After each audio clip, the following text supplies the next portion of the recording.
Welcome to So Very Easy. My name is Laura, and today I'd like to share with you two stories. And those stories will turn into a thought, or better still, a tip. Both the stories have the same type of setting. We're at a quilting party where everyone is sitting together, quilting, chatting, and having a great time.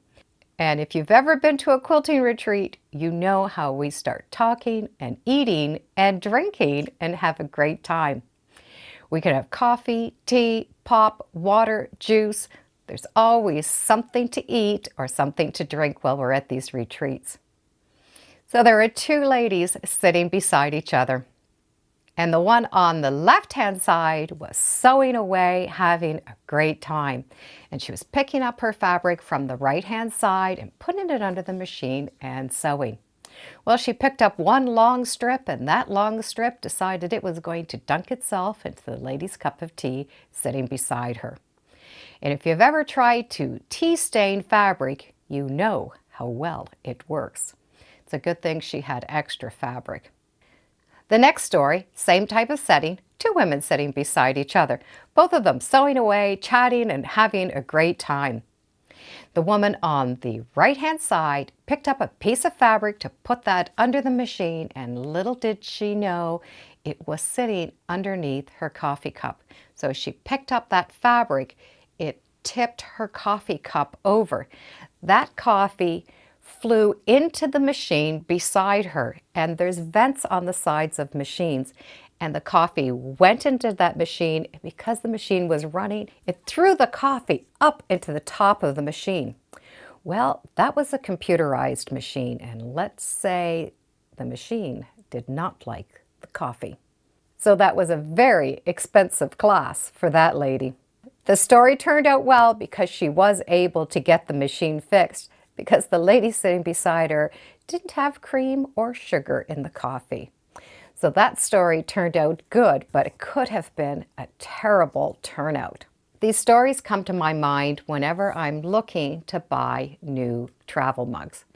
When I buy a travel mug, I make sure that the lids are very safe and they will not spill. There are some lids that you can get and the spout is always opened. As much as I like them, if that was to tip over, you can still get whatever liquid is in there out.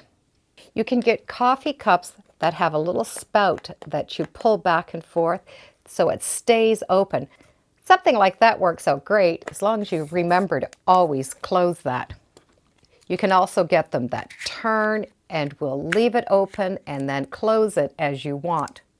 Now, any of these lids you really need to test because they can pop off, or they're just not tight enough to keep the liquid in. They're just kind of there so that they don't splash.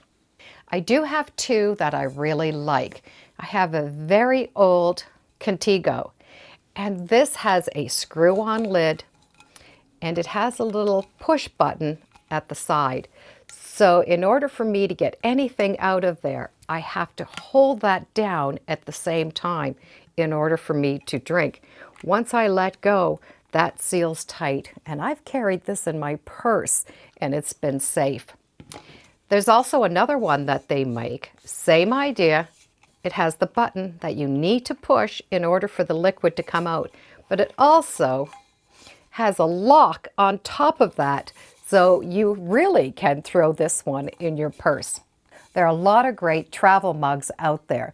So if you're thinking of taking a retreat or a quilting class or just getting together with some friends sewing, keep in mind that fabric and sewing machines do not like liquids.